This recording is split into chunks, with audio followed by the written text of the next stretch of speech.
Narasaraopet area ప్రభుత్వ ఆసుపత్రిలో ఒక నిండు ప్రాణం ఖరీదు 4.5 లక్షల రూపాయల. ప్రభుత్వ కాన్పుల ఏరియా ఆసుపత్రిలో మృతి చెందిన సాగరమ్మ ప్రాణానికి 4.5 లక్షలు ఖరీదు కట్టిన ప్రభుత్వ ఆసుపత్రి వైద్యులు. సాగరమ్మ మృతి ఘటనపై తక్షణమే ఎంక్వైరీ కమిటీ వేయాలి. సాగరమ్మ మృతిపై పలు అనుమానాలు ఉన్నాయి. సాగరమ్మ మృతి కేవలం ప్రభుత్వ వైద్యుల నిర్లక్ష్య ఫలితమే. 307 కేసులో ముద్దాయి అయిన విలేకరికి ప్రభుత్వ వైద్యశాలలో ఏం పని? ప్రభుత్వ కాన్పుల ఏరియా ఆసుపత్రి మొత్తం ఒక విలేకరి పర్యవేక్షణలో నడుస్తుంది. సాగరమ్మ మృతి ఘటన సెటిల్మెంట్ వ్యవహారంలో విలేకరి పాత్రపై తక్షణమే విచారణ జరపాలి. ఈ నెల 17వ తేదీన ప్రభుత్వ ఆసుపత్రిలో మరణించిన సాగరమ్మ మృతి ఘటనపై విచారణ జరిపించవలసిందిగా పల్నాడు జిల్లా వైఎస్ఆర్ కాంగ్రెస్ పార్టీ కార్యనిర్వాహక అధ్యక్షులు డాక్టర్ శ్రీ గోపిరెడ్డి శ్రీనివాసరెడ్డి గారు ఈరోజు పల్నాడు జిల్లా కలెక్టర్ కృతికా శుక్లా గారిని కలిసి వినతి పత్రం ఇవ్వడం జరిగింది. ఈ సందర్భంగా ఆయన మీడియాతో మాట్లాడారు. ఈ నెల 17వ తారీఖున నరసరావుపేట ప్రభుత్వ కాన్పుల ఏరియా ఆసుపత్రిలో మాచర్ల నియోజకవర్గం పాల్వాయి గేటు గ్రామానికి చెందిన సాగరమ్మ అనే మహిళ కాన్పు కొరకు మాచర్ల ప్రభుత్వ ఆసుపత్రికి వెళ్ళగా రక్తం తక్కువగా ఉందనే కారణంతో అక్కడి వైద్యులు సూచనల మేరకు వారు నరసరావుపేట ప్రభుత్వ ఆసుపత్రిలో చేరడం జరిగింది. ఈమెకు 17వ తేదీన సిజేరియన్ ఆపరేషన్ చేసి బిడ్డను బయటకు తీయడం జరిగింది. ఆపరేషన్ చేసిన కొద్దిసేపటికే మృతి చెందడం జరిగింది. ఈమె మృతికి కారణాలు ఏమిటనేది ఇంతవరకు తెలియజేయలేదు. సాగరమ్మ మృతి చెందిన వెంటనే 307 కేసులో ముద్దాయిగా ఉన్న ఒక విలేకరి వచ్చి మృతురాలి కుటుంబంతో సెటిల్మెంట్ జరిపి 4.5 లక్షలు ఇచ్చి కేసు లేకుండా సెటిల్మెంట్ చేయడం జరిగింది. ఒక నిండు గర్భిణి విలువ 4.5 లక్షల రూపాయల. 27 సంవత్సరాల ఒక నిండు గర్భిణి ప్రాణం విలువ 4.5 లక్షల రూపాయల అని ప్రశ్నించారు. ఇదెక్కడి న్యాయం? గతంలో కూడా ఇదే ప్రభుత్వ ఆసుపత్రిలో ఒక మహిళ తొడలో సర్జికల్ బ్లేడు మర్చిపోవడం జరిగింది. ఒక డాక్టర్ బ్లేడు వదిలేస్తేనే డాక్టర్ని సస్పెండ్ చేయడం జరిగింది. ఆ రోజు ఒక నిండు గర్భిణి ప్రాణం పోతే ఏ విధమైన చర్యలు తీసుకున్నారని ప్రశ్నిస్తున్నారు. దీని మీద ఎటువంటి విచారణ కమిషన్ వేశారు? ఈరోజు నేను కలెక్టర్ కృతికా శుక్లా గారిని కలిసి వినతి పత్రం ఇవ్వడం జరిగింది. కలెక్టర్ గారు కూడా స్పందించి స్టేట్ లెవెల్ ఎంక్వైరీ కమిటీ వేశామని తెలియజేయడం జరిగింది. సంతోషకరమైన విషయం. మాకు ఈ మృతిపై అనేక అనుమానాలు ఉన్నాయి. మహిళ బ్లడ్ O పాజిటివ్ అయితే A పాజిటివ్ బ్లడ్ ఎక్కించారని చెప్పుకుంటున్నారు. ఎవరికైనా ఆపరేషన్ చేయాలంటే ఆపరేషన్కు 2 రోజుల ముందు బ్లడ్ ఎక్కించిన తర్వాత మాత్రమే ఆపరేషన్ చేయాలి.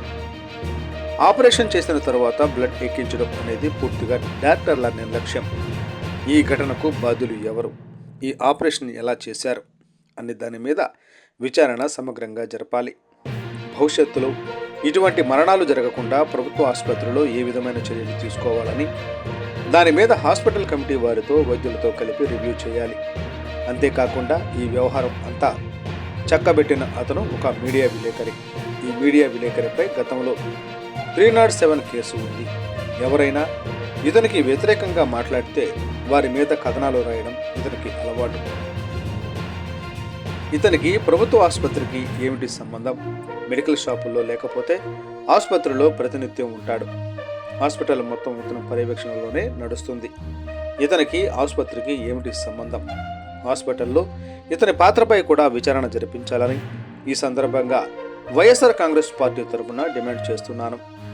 విచారణ కమిషన్ వచ్చినప్పుడు మమ్మల్ని కూడా పిలవాలని, మా సూచనలు కూడా పరిగణలోకి తీసుకోవాలని ఒక నిర్మాణాత్మక ప్రతిపక్షంగా వైఎస్ఆర్ కాంగ్రెస్ పార్టీ తరఫున డిమాండ్ చేస్తున్నాను.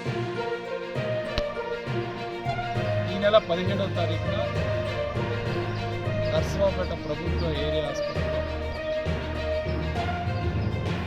మాచర్ల నియోజకవర్గం పాల్వాయి గేటు నివసిస్తున్న సాగరమ్మ అనే మహిళ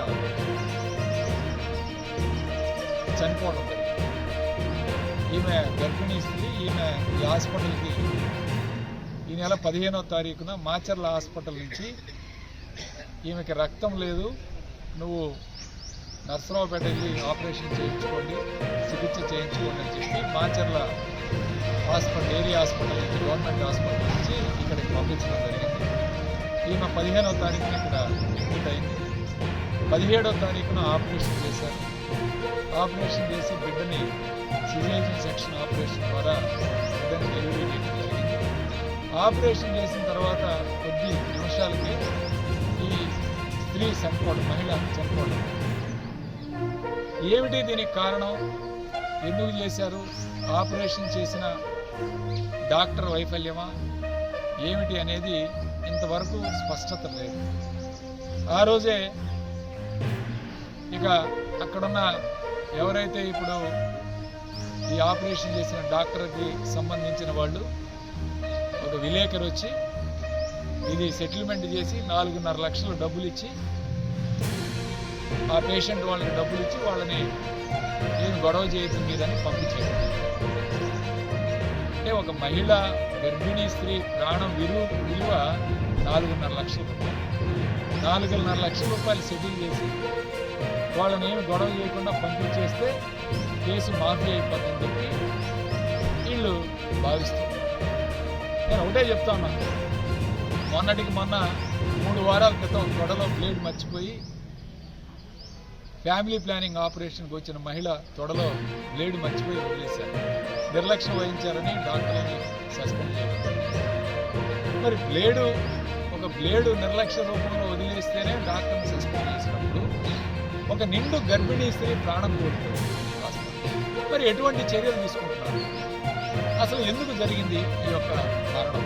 దీని మీద ఎటువంటి రిపోర్టు లేదా ఎటువంటి ఎంక్వైరీ కమిటీ చేశారని చెప్పి ఈరోజు కలెక్టర్ గారిని కలిసి ఆమెకి ఈ యొక్క వివరాలన్నీ కూడా ఆమెకు రిప్రజెంటేషన్ ద్వారా ఇవ్వడం జరిగింది. కలెక్టర్ గారు కూడా ఎంక్వైరీ కమిటీ చేసాం, స్టేట్ లెవెల్ ఎంక్వైరీ కమిటీ చేసాం, ఖచ్చితంగా దీని మీద చర్యలు తీసుకుంటామని చెప్పారు. చాలా సంతోషం. మేము ఒకటే అడుగుతా ఉన్నాం, అక్కడ అనేక అనుమానాలు ఉన్నాయి. బ్లడ్ బ్యాంక్ ఇచ్చిన blood patient blood O positive అయితే ఏ పాజిటివ్ బ్లడ్ ఎక్కించారని చెప్పి మరణించిందని చెప్పి ఒకటి, పేషెంట్ 2 రోజుల ముందే వస్తే బ్లడ్ లేదంటే ముందు బ్లడ్ ఎక్కించిన తర్వాత ఆపరేషన్ చేయాలి ఎవరైనా సరే. ఆపరేషన్ చేసిన తర్వాత బ్లడ్ ఎక్కించడం అనేది పూర్తిగా డాక్టర్ల యొక్క నిర్లక్ష్యం. కాబట్టి ఎవరు దీనికి బాధ్యులు ఎవరు చేశారు అనే దాని మీద యాక్షన్ తీసుకోవాలని చెప్పి మేము ఈరోజు కలెక్టర్ గారిని కూడా పూర్తిగా ఎంక్వైరీ చేసి దీనికి బాధ్యులు ఎవరు, భవిష్యత్తులో ఇలాంటి మరణాలు జరగకుండా ప్రభుత్వ హాస్పిటల్లో ఎటువంటి చర్యలు తీసుకోవాలి, దాని మీద మీరు హాస్పిటల్ చైర్మన్ ఉన్నారు, కమిటీ సభ్యులు ఉన్నారు, వీళ్ళు ఏం చేస్తున్నారు, వీళ్ళకి ఖచ్చితంగా డాక్టర్లకు వీళ్ళందరికీ కూడా ఈరోజు ఈ యొక్క మరణాలు సంభవించకుండా మీరందరూ కూడా బాధ్యతగా వ్యవహరించాలని చెప్పి వైఎస్ఆర్ కాంగ్రెస్ పార్టీ తరఫున ఈరోజు కలెక్టర్ గారు కలిసి. ఇంతేకాదు, ఈ వ్యవహారం అంతా కూడా చక్కబెట్టిన ఒక మీడియా విలేకరు, అసలు ఇతనికి గవర్నమెంట్ హాస్పిటల్ తోటి ఏం సంబంధం? ఇతను మేము మాట్లాడితే మా మీద స్టోరీలు వేస్తాడు, ఎంపీ గారికి అగైనెస్ట్గా ఎంపీ గారి మీద స్టోరీలు వేస్తాడు, ఎవరు పడితే వాళ్ళ మీద స్టోరీలు రాయడం ఇతను పని. నడిపించి ఇవన్నీ స్టోరీలు రాపించే కార్యక్రమం ఈ ఎమ్మెల్యే గారు చేపిస్తా ఉన్నాడు ఇతను అనుకుంది. ఇది ఈ యొక్క విలేకరు తీరు. ఇతను హాస్పిటల్ మొత్తం ఇతను పర్యవేక్షణలో ఈరోజు హాస్పిటల్ పాత ఏరియా హాస్పిటల్ ఏదో గర్భిణీ స్త్రీల హాస్పిటల్ మొత్తం ఇతని పర్యవేక్షణలో నడుస్తూ ఉంది. మరి ఇలాంటివి సంభవించకుండా ఎలా ఉంటాయి?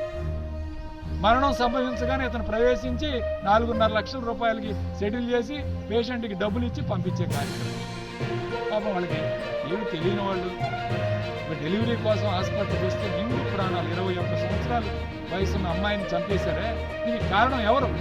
ఈ ప్రాణం ఎవరు తీసుకొచ్చిస్తారని మేము ప్రశ్నిస్తాం. ఖచ్చితంగా దీని మీద కఠిన చర్యలు ఉండాలి. హాస్పిటల్ సూపరింటెండెంట్ గారు కానీ, డీసీహెచ్ఎస్ కానీ, అట్లానే స్టేట్ లెవెల్ కమిటీ కానీ దీని మీద కూడా ఎంక్వైరీ చేయాలి. మేము ఒకటే డిమాండ్ చేస్తున్నాం, ఈ ఎంక్వైరీ కమిటీ వచ్చినప్పుడు మమ్మల్ని కూడా పిలవాలి. వైఎస్ఆర్ కాంగ్రెస్ పార్టీ ప్రతిపక్ష పార్టీ మా సూచనలు కూడా తీసుకోవాలని చెప్పి మేము గట్టిగా డిమాండ్ చేస్తాం.